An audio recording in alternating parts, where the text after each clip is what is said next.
మీ business ఏదైనా మీ ఊర్లో promotion చేయాలంటే అది సుమన్ టీవీతోనే సాధ్యం. ఇప్పుడే సంప్రదించండి. బ్లూ మీడియా పొగాకు కొన్ని అమ్మేస్తున్నారంట.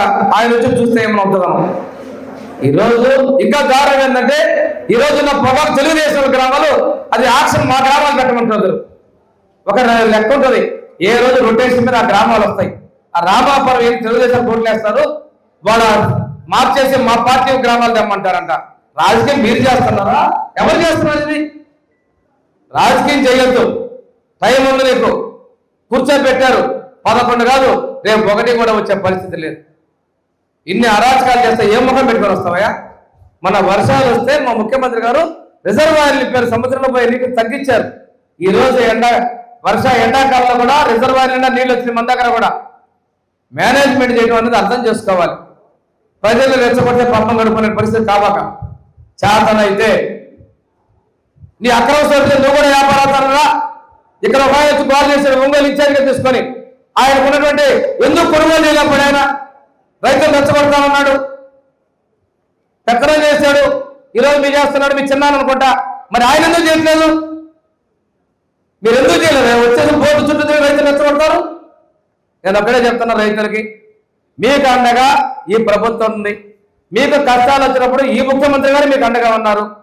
ఈ రోజు కూడా నేను చెప్తున్నాను, రైతు కోసం మన ప్రభుత్వం కట్టుబడి ఉంది.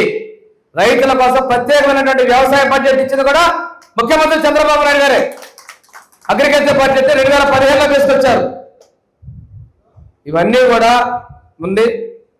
రైతుల బాధను అర్థం చేసుకున్నా కానీ నేను బోర్డుకు వచ్చాను, రవి గారు బోర్డుకు వచ్చారు, జనార్దన్ గారు 2 సార్లు వచ్చారు, విజయ్ కుమార్ గారు వచ్చారు. ఎందుకంటే గ్రామాల్లో పోతే రైతులు మేము అడుగుతాం, పొగాకు వెళ్తుందా, పండిందా, రాకు దిగుబడి ఎలా ఉంది, ప్రతిదీ కూడా ప్రతి స్టేజ్లో రైతులతో ఇంటరాక్ట్ అవుతాం. వాళ్ళు చెప్పేదాన్ని తీసుకుంటాం, ముఖ్యమంత్రి గారితో చర్చిస్తాం. ముఖ్యమంత్రి అయితే ఎలా చేస్తుంటే కింద రైతు మేము మాట్లాడి ఇవన్నీ ముఖ్యమంత్రి గారి దృష్టి తీసుకుపోతున్నాం. ప్రభుత్వం స్పందిస్తుంది. ఈ ప్రభుత్వం మన కోసం ఉంది. ఇది రైతు సంక్షేమం ప్రభుత్వం, రైతుల కోసం ఉన్న విషయాన్ని మీరు గమనించండి అని చెప్తున్నాను. వాళ్ళ ట్రాప్ లో పడద్దు. కానీ నేను ఒక రిక్వెస్ట్, ముందు క్వాలిటీ పొగాకుని అమ్మేసుకోండి, తర్వాత మిగిలిన దానికి బోర్డు మీద బయర్స్ మీద చేద్దాం. ఆర్డర్స్ రాకపోయినాం. కేంద్ర రాష్ట్ర ప్రభుత్వాలు రైతుల కోసం ఉంటారు అనేది నేను స్పష్టంగా చెప్తున్నాను. అవసరమైతే బోర్డు ద్వారా చైర్మన్ గారిని మరొకసారి చెప్తున్నా, మీరు డెసిషన్ చేసుకోండి. మీ దగ్గర ఉన్న రైతులతో కూర్చోండి, మీరు వాళ్ళకి gap fund, viability gap fund పెట్టండి, రైతులు ఆదుకోవడం కోసం. ఎందుకంటే వాళ్ళు ఉంటే ఆ వ్యాపారులు ఉన్నారు. ఇందాక గుట్టిపాటి రావు గారు చెప్పారు, వాళ్ళు ఆనందంగా ఉన్నప్పుడు మీరు సంతోషంగా ఉండి వాళ్ళ కష్టాలు ఉండి పత్రాన్ని చేయడం అనేది వ్యాపారాలకు కూడా మంచిది కాదు. అండగా ఉండండి. ఇదే కాదు, ఉన్నటువంటి శనగలకు కూడా ఈరోజు మార్కెటింగ్ అవసరమైతే ఇంటర్వ్యూని అవుతాం, మద్దతు ధరలో ఇస్తాం. ఎట్టి పరిస్థితుల్లో ఏ రైతు కూడా ఆందోళన చెందాల్సిన అవసరం లేదని చెప్పి తలకని వచ్చింది. దుక్కులు దున్నుకొని మనం ఇంకో విషయం, సాయిల్ టెస్టులు చేసాం. సౌడు భూములకు మనం జింకు, జిప్సం, బోరాలు 100% సబ్సిడీ ఇచ్చాం. వాళ్ళు ₹1 ఇవ్వాల.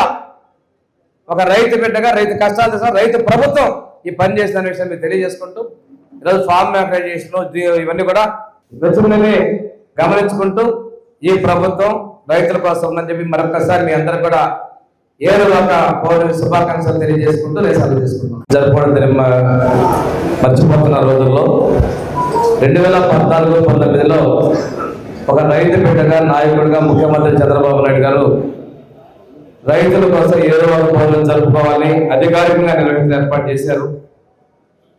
గతంలో ఓడేశారు. పోయిన సంవత్సరం అధికారంలోకి వచ్చిన ప్రమాణ స్వీకారం చేసిన వెంటనే 10 రోజుల్లోనే ఏరువాక పౌర్ణమి వస్తే రాష్ట్ర వ్యాప్తంగా ప్రభుత్వం తరఫు కార్యక్రమాలు చేశాం. ఈ రోజు కూడా అధికారికంగా ఏరువాక పౌర్ణమి జరిపేందుకు ప్రభుత్వం ఉత్తర్వులు ఇవ్వడం జరిగింది. కానీ ఇక్కడ గొప్ప విశేషం ఏంటంటే, త్రాగుబడ్డ బోర్డులో ప్రభుత్వం ఉత్తర్వులు ఇచ్చినా ఇవ్వకపోయినా రైతులు వారసత్వంగా స్వచ్ఛందంగా ప్రతి సంవత్సరం ఏరువాక పౌర్ణమి నిర్వహించుకున్నందుకు ఇక్కడ ఉన్నటువంటి రైతులు మనస్ఫూర్తిగా అభినందిస్తూ, పాత రోజుల్లో అయితే రైతుల్ని అలంకరించుకోవటం, బెల్లం పెట్టడం, గొర్రెగాడులే పూజించుకోవటం, టెంకాయలు కొట్టుకొని దుక్కి దున్నడం మొదలుపెట్టి తొలకరిని చేస్తే కుటుంబం, ఊరు మొత్తం కూడా వ్యవసాయానికి సిద్ధమయ్యేటువంటి పరిస్థితులు. భూమి పంచభూతాల్లో ఓడిన భూమిని నమ్ముకున్న రైతు కష్టాలు తీర్చాలనేది అందరి ఆశ అన్నం పెట్టే రైతు సంతోషంగా ఉన్నది. మా ముఖ్యమంత్రి గారు మా ప్రభుత్వం ఎన్డీఏ ప్రభుత్వం యొక్క లక్ష్యం నేను చెప్తున్నాను. దీనిలో భాగంగానే ఆ రోజున ఉన్నటువంటి సందర్భంలో ప్రతి రైతుకి కూడా అన్ని సబ్సిడీలు మనం అన్ని విధాలు ఆదుకున్నాం. ఫార్మ్ మెకనైజేషన్ ద్వారా ట్రాక్టర్లు ఇచ్చాం రైతు రథాలు. గత ప్రభుత్వం కస్టమ్ హైర్ సెంటర్లను మార్చింది. వ్యక్తిగతంగా రైతులకు అండగా ఉన్నాం. గొర్రెతాడులు ఇచ్చాం, పవర్ స్ప్రేయర్లు ఇచ్చాం, అదేవిధంగా సెల్ఫాలిన్ షీట్లు ఇచ్చాం, టార్పాలిన్ షీట్లు ఇచ్చాం. 90% సబ్సిడీతో డ్రిప్ స్ప్రింకర్లు ఇచ్చాం. ఎస్సీ ఎస్టీ అయితే 100% సబ్సిడీలు ఇచ్చాం. ఇవన్నీ కూడా చరిత్రగా మిగిలిపోయే పరిస్థితి. మళ్ళీ మన ప్రభుత్వం వచ్చినటువంటి కొద్ది నెలల్లోనే 78 కోట్లు వ్యవసాయ ఖర్చు పెట్టాం. ఈ సంవత్సరం 140 కోట్లు వ్యవసాయ బడ్జెట్ ఇవ్వడం జరిగింది. ఈ సంవత్సరం కొత్తగా వ్యవసాయంలో డ్రోన్లను తీసుకొని రావడం జరిగింది. డ్రోన్లే కాదు, ఎప్పటిలాగానే ట్రాక్టర్లు, గొర్రెతాడులు, పవర్ స్ప్రేయర్స్తో పాటు డ్రిప్ స్ప్రింకర్ ఇరిగేషన్ మనం తీసుకొస్తున్నాం. గత ప్రభుత్వం అనాలోచిత నిర్ణయాల వల్ల కేంద్రం నుంచి వచ్చే నిధులు ఆగిపోయి, ఇది ఎలా ఉంటుందంటే బడ్జెట్ ఎంత వాడుకుంటే కేంద్రం నుంచి అంత ఎక్కువగా మన బడ్జెట్ వచ్చేది. అవగాహన లేనిది వాళ్ళు చేస్తే మళ్ళీ 0 నుంచి మొదలు పెట్టుకొని వస్తున్నాం. రైతులందరికీ ఎన్నికల ముందు చెప్పినట్టు అన్నదాత సౌఖ్యభావం ఈ నెల 20వ తేదీన మొదటి విడత కూడా ఇవ్వబోతా ఉన్నాం. కేంద్ర ప్రభుత్వం ఇచ్చేటప్పుడు కలిపి 2 ఒకే రోజులో ఒకే తేదీన ఇవ్వబోతున్నాం. ఈ రోజు ఇస్తున్నామని కూడా ఈ నెలలో ఇవ్వబోతున్నాం. 20వ తారీఖు ఇవ్వబోతున్నాం. అంతేకాకుండా ఎంత దారుణం అంటే రైతుల పొలాలని రీసర్వే పేరుతో ఒకళ్ళ భూమి ఇంకొకరు ఎక్కించుకునే పరిస్థితి. ఫ్రీ హోల్డ్ పేరు చెప్పేసి అక్రమంగా ప్రకాశం జిల్లాలో అత్యధికంగా రికార్డు సృష్టించారు రైతుల భూములు ఆక్రమించుకున్న దానిలో. ఇలాంటి తప్పుడు విధానాలన్నిటి కూడా సరిచేసే పరిస్థితిలో మన ప్రభుత్వం ఎన్డీఏ ప్రభుత్వం ఉందని కూడా నేను చెప్తున్నాను.